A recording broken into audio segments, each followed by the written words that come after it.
కొత్త పార్టీ ఏర్పాటులో కల్వకుంట్ల కవిత స్పీడ్ పెంచారు. కవిత పార్టీ కోసం పనిచేసేందుకు ప్రశాంత్ కిషోర్ ఆసక్తిగా ఉన్నారని తెలుస్తోంది. 2 నెలల్లో కవితను హైదరాబాద్కు వచ్చిన ఆయన 2 సార్లు కలిశారు. తాజాగా సంక్రాంతి వేళ 5 రోజుల పాటు పీకేతో కవిత సమావేశమయ్యారు. ప్రజల కోణంలో ఎలా పనిచేయాలనే అంశంపై పీకేతో సుదీర్ఘంగా చర్చించారు కవిత. కొత్త రాజకీయ పార్టీ ఏర్పాటు దిశగా ప్రయత్నాలను ముమ్మరం చేశారు. పార్టీ విధానాల రూపకల్పన కోసం ఇప్పటికే 50 కమిటీలతో అధ్యయనం చేయిస్తున్నారు కవిత.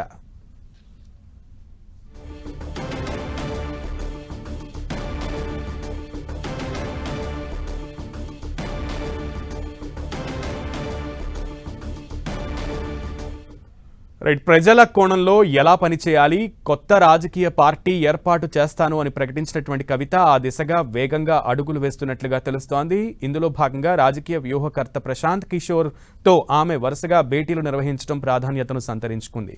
పూర్తి సమాచారం మా ప్రతినిధి ఇన్పుట్ ఎడిటర్ కళ్యాణ్ అందిస్తారు. కళ్యాణ్.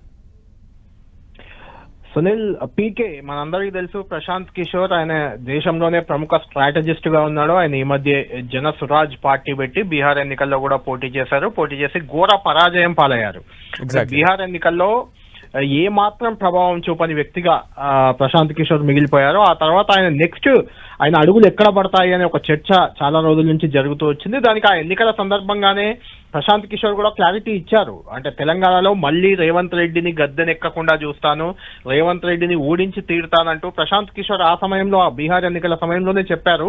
ఎందుకంటే బీహార్ వాసులను ఉద్దేశించి ఆ ఎన్నికల ప్రచారంలో రేవంత్ రెడ్డి కొన్ని వ్యాఖ్యలు చేశారు. అది బీహార్ ప్రజల మనోభావాలను దెబ్బతీసేలా ఉంది కాబట్టి రేవంత్ రెడ్డిని ఓడించడమే తన నెక్స్ట్ టార్గెట్ అంటూ పీకే అప్పట్లో ప్రకటించారు.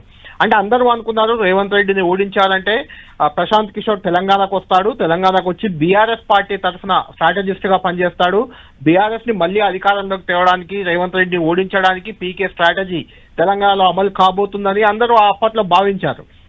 అయితే అనూహ్యంగా పీకే అడుగులు బీఆర్ఎస్ వైపు కాకుండా కవిత వైపు పడ్డట్లు మనకు కనిపిస్తుంది. కేసీఆర్ కూతురు కవిత బీఆర్ఎస్ పార్టీ నుంచి బహిష్కరణకు గురయ్యారు. ఆ తర్వాత ఆమె బీఆర్ఎస్ ని టార్గెట్ చేస్తూ బీఆర్ఎస్ పై దుమ్మెత్తిపోస్తూ ఆమె జనం బాట అనే కార్యక్రమం తీసుకున్నారు. జాగృతి జనం బాటతో చాలా జిల్లాలు, చాలా నియోజకవర్గాలు పర్యటించారు. చాలా ఏరియాల్లో మాజీ మంత్రి నిరంజన్ రెడ్డి కావచ్చు, కూకట్పల్లి ఎమ్మెల్యే మాధవరం కృష్ణారావు కావచ్చు, జగదీష్ రెడ్డి కావచ్చు, ఇలా చాలా మంది బీఆర్ఎస్ నేతలను టార్గెట్ చేస్తూ వాళ్ళ అవినీతి ఆరోపణలను వెలుగులోకి తెస్తూ కవిత పర్యటనలు సాగుతూ వస్తున్నాయి. అనూహ్యంగా ఈ మధ్య కాలంలో ప్రశాంత్ కిషోర్, కవిత సంక్రాంతి సమయంలో దాదాపు 4-5 రోజుల పాటు ప్రశాంత్ కిషోర్ ఇక్కడే మకాం వేసి కవితతో చాలా అంశాలపై చర్చించినట్లు ఇప్పుడే మనకు వెలుగులోకి వస్తుంది. కవిత ప్రశాంత్ కిషోర్ ని స్ట్రాటజిస్ట్ గా పెట్టుకుని ముందుకు వెళ్లాలనే ఆలోచనతో పనిచేస్తున్నట్లు మనకు అర్థమవుతుంది. కవిత జాగృతి పార్టీ ఏర్పాటుకు ముందే ప్రశాంత్ కిషోర్ ఆమె వెనుక చేరడం, ఆమెకు స్ట్రాటజిస్ట్ గా మారిపోవడం ఇప్పుడు తెలంగాణ రాజకీయాల్లో ఖచ్చితంగా ఇంట్రెస్టింగ్ ఫ్యాక్టర్ గా మారింది.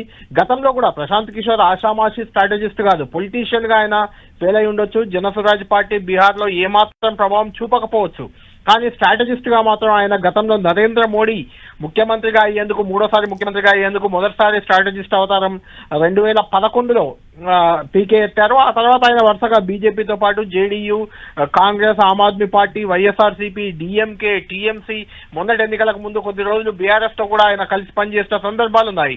చాలా సందర్భాల్లో ఆయన సక్సెస్ రేట్ కూడా బాగానే ఉంది స్ట్రాటజిస్ట్ గా. ఇప్పుడు ఆమె కవిత వెంట చేరడం, కవిత వెనుక చేరడం అనేది ఖచ్చితంగా ఇంట్రెస్టింగ్ ఫ్యాక్టర్ గా మారింది. కవితకు ఆయన ఎలాంటి దిశానిర్దేశం చేస్తారు, రేవంత్ ను ఓడించడమే టార్గెట్ అని చెప్పారు కాబట్టి కాంగ్రెస్ పార్టీని ఓడించి కవితను గద్దె మీదకి తెస్తారా, లేకుంటే రేవంత్ ను ఓడించేందుకు కవితను వాడుకొని బీఆర్ఎస్ ను గద్దె మీదకి తెస్తారా, ఏం చేయబోతున్నారు ప్రశాంత్ కిషోర్ అనేది ఖచ్చితంగా చాలా ఇంట్రెస్టింగ్ ఫ్యాక్టర్ గా మారింది. Sunil. Okay Kalyan, thank you so much.